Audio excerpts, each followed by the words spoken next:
Welcome back to Stories from the River. I'm Heather Greenwood, and I'm back today with a very special behind-the-scenes episode here at our Fort Mill corporate headquarters. I'm here today with Emelyne Henderson, our Senior Manager of Experience and Events, and we are super excited because you see a little something behind Emelyne today, a little bit Santa workshop-esque.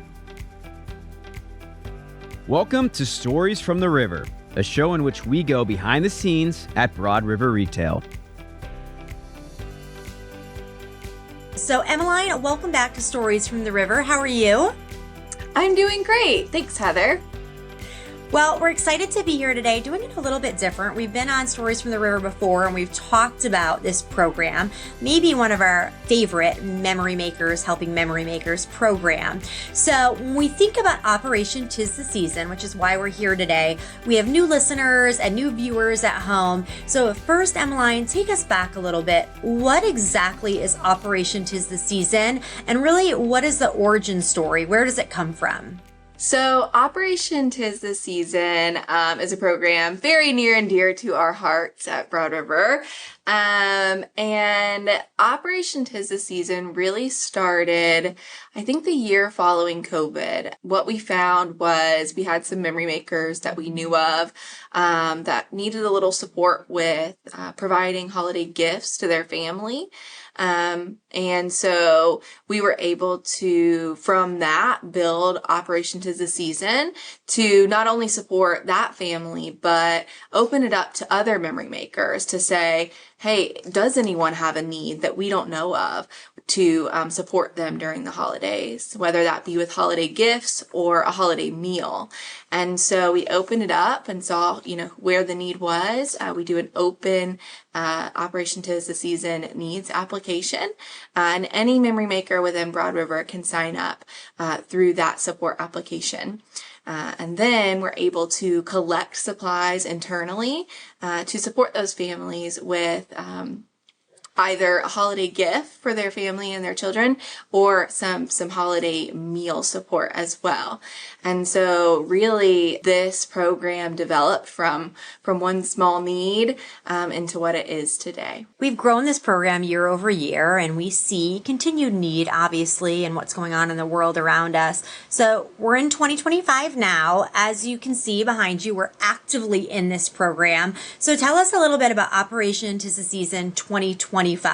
How many families are we supporting? How many children will take part in this initiative? Yeah, so this year in 2025, I'm proud to say that we're going to be able to support 37 Memory Maker families, and that includes 97 children. And so we're very excited to be able to give back to these families in our internal community. And as you can see, we've started collecting gifts. We still have some more coming in.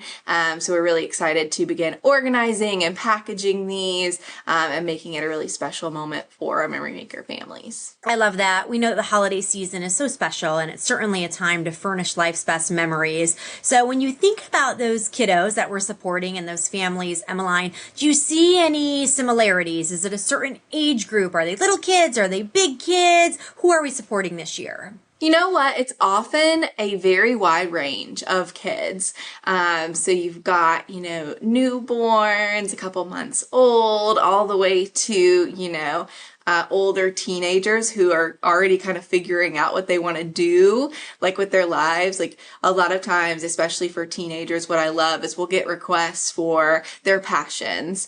So I know that one wants to be a barber, and so he's looking to, grow that skill, and another put poetry was their passion. And so I love as they get older, I think helping them have a gift that speaks to their passion and what they want to do and what they enjoy. I really love. And then, we always see the younger kids, like they want Pokemon, they want Spider-Man, superheroes, or even like Bluey and dolls, and just the things you see that I think are just like true Christmas magic gifts that mean so much and help support them build their childhood and their imagination. And so it's so fun to see all of kind of the requests and interests come in for our Memory Maker children and families. And it's so fun to be able to go shopping and find those little things that are going to be meaningful to them. Such a special thing to do. I know we're looking through the gifts earlier today, and there's so many amazing things. So I can't wait to hear about children opening them. And of course, we talk about the shopping. It's always fun to go out and shop for these families and to think about what they might want under their tree on Christmas morning and making that really magical moment happen. Now, we talked a little bit about the different interests and things like that. Are there any like hot wish list items? Any popular by demand asks that were super hot this year? I don't know. Like I said, superheroes always surprise me. There's so much request for superhero stuff. And I think maybe that's with the world of Marvel and all the things that they're doing. That's just always a popular ask. I'm really glad that we didn't get any 6-7 requests because I heard that so much at the Christmas parade that I was at the other day. I was like, wow, all the slang from the children. But it changes every year. And it's just so funny to me when I see that. So yeah, I think the biggest things are always, just the classic superheroes. Roblox is a big one. I think Bluey is a big newer one. So yeah, it's really interesting to see all those come in. Makes it really fun to shop. So we talk about this program, and you and I have shared this story before on Stories from the River, how every year we get really, really nervous. Are the presents going to come? Do we have enough? We certainly want to create these really meaningful moments. So how do you and the team communicate this? We're continuing to grow as a company. How do you make sure that people know not only that they have an opportunity to participate, but that they can support the program? What does that communication in the weeks and months leading up to this look like for you? Yeah, my team and I really sit down and we look at a communication plan. So how often are we going to communicate it? How are we going to communicate it? I think that something with Broad River specifically is that not all of our memory makers have email. So how do we make sure that it's accessible via a printed flyer, via email? Communicating to leaders is really, really key. So I think our leadership team, their involvement, their knowledge of this program is so important to us because especially when the needs applications are coming out, a lot of times we don't know when a memory maker has a need. Oftentimes they'll open up to their leader about that, and their leader can really direct them to this program. So we always start by communicating the needs application, the support requests to our leadership team. And then we follow it up with flyers printed, flyers emailed. It goes in the currents as well, which is our internal communication that goes out biweekly. And so we try our best to make sure that every leader knows about it, that every memory maker knows about it. It's our goal that you cannot go through this November season without hearing about Operation 'Tis the Season somehow, some way.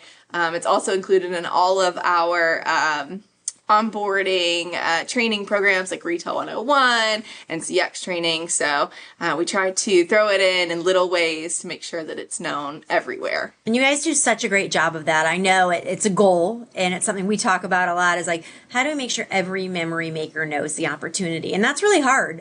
We're growing so fast, and we have memory makers now all across the company. And so how do we just make sure that they know? At least they know they could participate in the program and they can support the program, because there's a lot of good on both sides of what we do.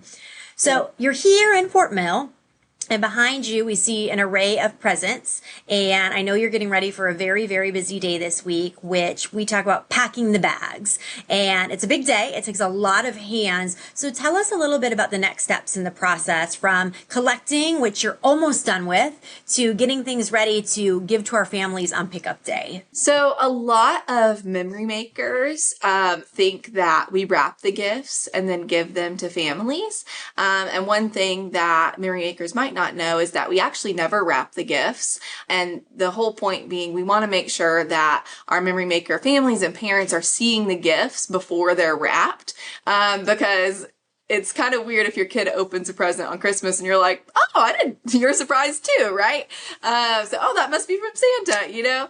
And so we want to make sure that the parents have some visibility into that. So we always try to communicate that we also collect wrapping paper. So whenever a family comes and picks up, we make sure they get their gifts and they get wrapping paper to wrap them. But we also want to make it festive and fun. So we actually go out and we buy festive gift bags, and then we look at our families and we separate their toys into their specific bag, so that when they come and pick up, all they have to do is grab one bag, grab a wrapping paper, and be on their way. We also want to make sure that this process is as dignifying as possible. We know that asking for help can sometimes be really difficult. And so we want to make sure that it's a confidential process. So really only my team, and usually just myself, sees the names that are submitting the needs application. And then we coordinate directly with those memory makers. And then we actually outline our needs requests and everything by family number, so that there's not really a name attached to it or no one's seeing these names out in the open somewhere. And then when they come for pickup, we label everything by their family number, and then we give those out that way when they arrive, just to make sure there's no shame in this process. It's actually something that's been quite a blessing for Broad River to get to do and support these families during the holidays. And so we want to make sure that throughout that gift giving process, it's fun and it's easy and it's positive, and that we all come together as a community. And we've always found success in it.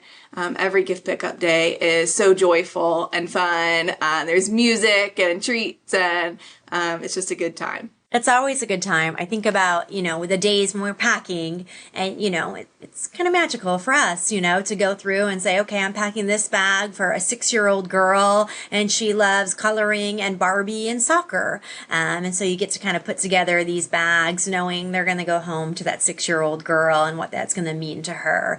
So I know you'll have a lot of friends around you as you pack these bags from our People Allies team, who will support you in that. So when these families do come on pickup day, they feel that magic, and they know that every single one of these gifts is picked with love. Every single one of these bags is packed with love, and it's super intentional why we do this year over year for our memory makers. So we talk a lot on the podcast around our purpose. You and I talk a lot about our purpose. We spent a lot of time talking about it today with some new hires who are here today. So our purpose is furnishing life's best memories. And ultimately, we would say that's for others. But Emelyne, you've supported this program now for several years, since the beginning. Do you have any memories or stories that you'd like to share about Operation 'Tis the Season that have really meant a lot to you? It's so hard to pinpoint just one, because I think I find it in all of the little moments, kind of like you said, like packing the gifts and giving them away, and it makes all of the organization and time put in so worth it to know that the families are enjoying those gifts.